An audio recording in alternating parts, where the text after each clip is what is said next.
Magluto naman tayo ng pulpog. Much love in the kitchen.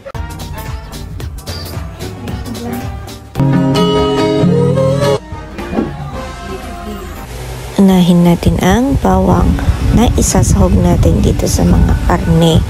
Ang pinili kong karne dito ay yung pigi kasi walang lumo, tapos meron siyang atay ng baboy. Ibababad muna natin itong atay ng baboy tsaka karne ng baboy for 30 minutes or 1 hour para mas masarap. Lalagyan natin siya ng mga bawang at mas maraming bawang, mas magiging malasa siya. Pagkatapos ay dadagdagan natin ng paminta. Bubudbud natin yung maraming paminta para manuot ang sarap. Kagaya ng pagmamahal niya sa'yo, na kapag marami na siyang naibigay na pagmamahal, diba mas masarap ang inyong samahan bilang mag-asawa. Tapos lalagyan ko naman siya ng toyo para mas lalong sasarap ang ating iihaw mamaya. Pero bilang isang babae, huwag tayong tutuyohin sa ating relasyong mag-asawa ha. At pagkalagay naman ng toyo ay lalagyan natin siya ng suka at juice ng kalamansi.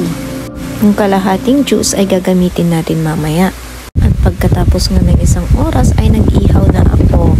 Sinimulan ko na nga ang pag-iihaw ng medyo may araw pa, that is 4:30.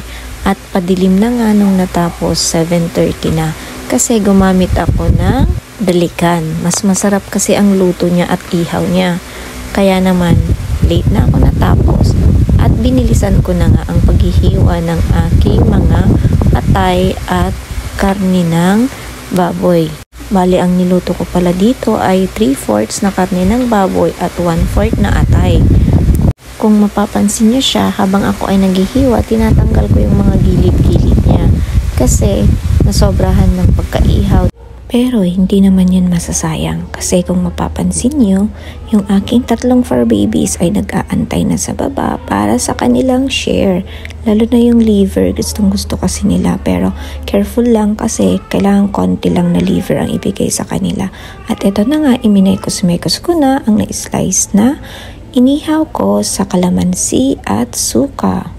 Tapos hindi siya magiging pulpog kung walang mga sili, kaya meron tayong iba't ibang klaseng sili na ilalagay at idadagdag natin kasama yung spring onions at onion na hiniwa natin kanina. Ayan, mekos-mekos ulit kasi hindi siya matatawag na pulpog kung wala itong mga spices na ito. Pero syempre 2 kinds ang prepare ko kasi ayoko sa maanghang, kaya yung akin ay plain lamang siya.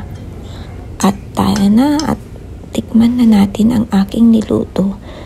Asarap naman kainin nito kasama ang ating malamig na soda. Sa sobrang sarap niya, nakalimutan ko na siyang i-upload kaagad. Kaya naman ang voice over ko sa umaga na kasama ang mga tahol ng mga aking fur babies at mga manok. Kaya ano pang inaantay nyo? Tara at gumawa na po kayo ng inyong grilled pork with pork liver para sa masarap na kainan sa mesa. Ang pulpog ay isang delicacy na nag-umpisa sa La Union or sa ibang part ng Ilocos o sa mga Ilocano. Ito ay isang liempo na kung saan ibinabad siya sa suka para maging masarap at ipinares sa kanin. Mas masarap siya kung meron siyang mga maanghang at yung iba ay tinatawag nila itong kilawin.